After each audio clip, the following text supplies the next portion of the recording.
Assalamualaikum warahmatullahi wabarakatuh. Welcome back student. Today is 8 August 2020. Today we are going to start a new unit number 3. So before moving further, we are going to revise our previous unit number 2. Electricity. So students, in this unit we have covered many topics. Let's see one by one. As you all know students that we use electricity from the minute we wake up to the second we go to sleep.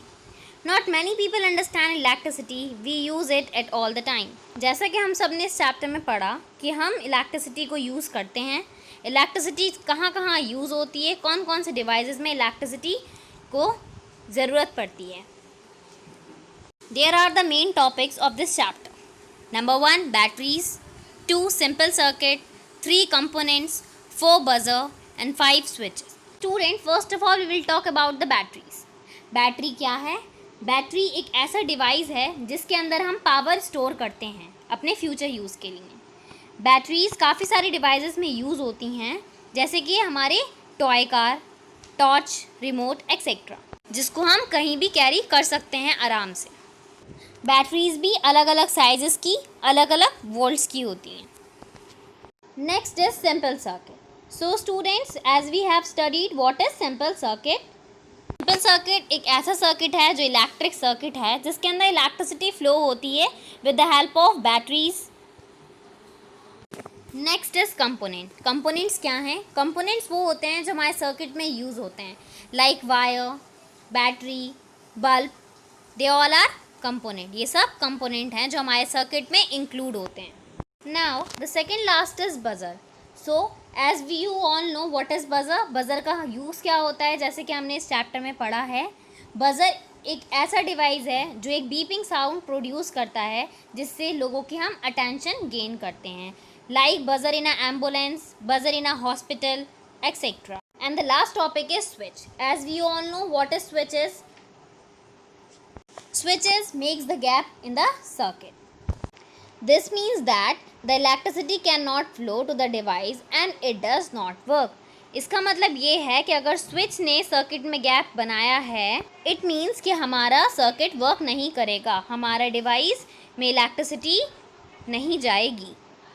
So students, we will proceed further. Come on unit number 3, or next unit, changing material. So the name of our unit number 3 is changing materials. So students, my first question from you all, what is materials? Yes, very good, mashallah. A substance that can be used for making or doing something. कोई भी ऐसा material जिससे हम कुछ बनाएं या कुछ करें, वो क्या है? हमारा material. As you can see in the next picture, we are making pot with the help of what? With the help of clay and mud. So students, as you know that we can change the shape of the material, but by which process we can change the shape of the material?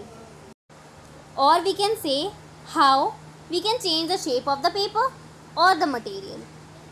हमें किसी भी material का shape change करना है, so we use bending, squeezing, twisting and stretching. As you can see on the screen, there are total 4 names. हम इन चारों चीज़ों से ही अपने मटेरियल का शेप चेंज कर सकते हैं.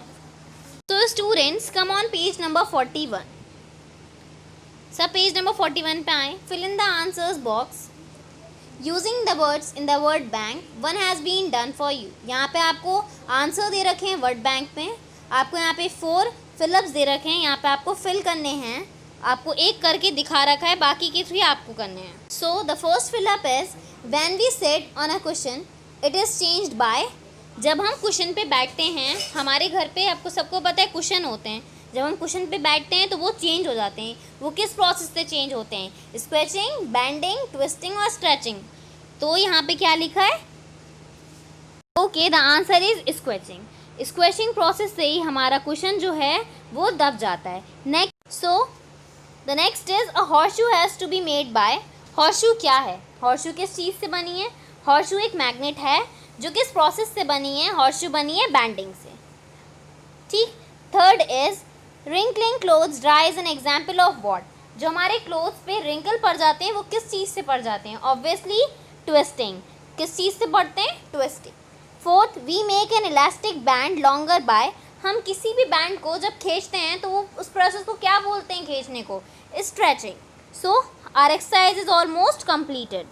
Students, you all have to do this exercise in your notebook. Now students, come on page number 42. Look at the photographs. Do you know what they show? आपको ये दो फोटोग्राफ्स दिख रहे हैं, A and B. आप लोगों को क्या दिख रहा है इन फोटोग्राफ्स में? क्या शो करना चाह रहे हैं? They both are chains. हम सबको पता है ये चेन्स हैं, बट ये शो क्या कर रहे हैं? Any guesses? The shape of these metals has been changed. One has been changed by bending and the other by twisting. यहाँ पे आपको दो चेन्स दिख रही हैं मेटल की, दोनों का ही शेप जो है वो चेंज्ड है। किस प्रोसेस से है? पहला जो है वो बेंडिंग से है, दूसरा जो है ट्विस्टिंग से है। बेंडिंग का शेप ऐसे होता है जैसे ये आपको दे रखा है, सेकेंड वन ट्विस्टिंग का होता है, ट्विस्टिंग में कोई चीज़ घूमती है। तो my question is from you all, which one has been changed by bending? आपको क्या लगता है कौन सी चेन हमारी बेंडिंग की है and which has been changed by twisting, और कौन सी चेन हमारी ट्विस्टिंग की है? So it is very simple students, we can see and tell the answer. First one is for bending and the last is for twisting. Materials can also be changed by heating or cooling something. हम किसी भी material को change कर सकते हैं गर्म करके भी और ठंडा करके भी. Heating something means to make it hotter. किसी भी मटेरियल को हम हीट करते हैं मीन्स कि वो गर्म हो जाता है, हॉट हो जाता है. Cooling something means to make it colder. और किसी भी सब्सटेंस को हम कूलिंग मीन्स हम ठंडा करते हैं तो वो क्या हो जाता है? ठंडा पड़ जाता है. Now my next topic of the chapter is heating material. So student, first of all we will take one example and then we will discuss about the heating material. So student, look at the picture. This woman is cutting vegetables. Before this picture is of what? Before cooking. ये picture है हमारी vegetables cooked होने से पहले की. ठीक. Now come on the next picture. Next picture is after cooking vegetables. खाना बनने के बाद जब हमारी वेजिटेबल्स कुकड हो जाती हैं तो वो किस फॉर्म में आ जाती हैं? इस फॉर्म में आ जाती हैं. Look at this picture. This is called heating materials. We can change things by heating them. हम किसी भी चीज़ को चेंज कर सकते हैं उसको गर्म कर कर या उसको पका कर. As we can see the example of this dish. हम एग्जाम्पल ले लेते हैं इसी डिश का. पहले हमारी वेजिटेबल्स बिल्कुल अलग थी और अब हमारी वेजिटेबल्स कुकिंग के बाद कैसी हो गई हैं. Now come on student, cooling materials. We can change things by cooling them. हम चीज़ों को बदल सकते हैं उनको ठंडा करके, as you can see in this picture. So students, we know that material can change when they are heated. Materials can also change when they are cool. Materials तब भी चेंज होता है जब हम उसको गर्म करते हैं और मटेरियल्स तब भी चेंज होता है जब हम उसको ठंडा करते हैं. Look at the photograph of the ice cream on your screen. Some materials change a lot when they are cool. कुछ मटेरियल्स काफ़ी चेंज होते हैं जब हम उसको ठंडा करते हैं. Cream is liquid. हम सबको पता है क्रीम क्या है? Liquid. When cream is cool it change from a runny to a hard. But जब क्रीम ठंडी हो जाती है तो वो कैसी हो जाती है? हार्ड हो जाती है, सॉलिड बन जाती है. It has change into solid. वो सॉलिड बन जाती है. So students, I hope you all have understood about heating materials and cooling materials. Now students, come on page number 47.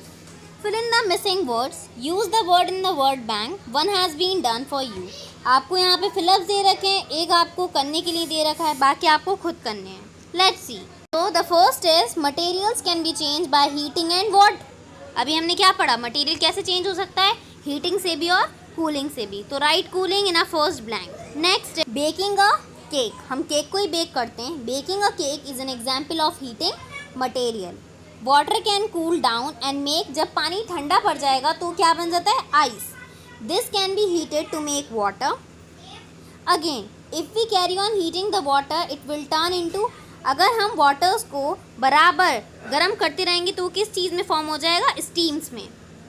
And then this can be cool and it will turn back to water. और जब ये ठंडी हो जाती हैं stems तो ये क्या बन जाती हैं? वाटर में फिर से कन्वर्ट हो जाती हैं. I hope students you all have enjoyed this session. So kindly do this exercise also in notebook. Jazakallahu khairan kaseera.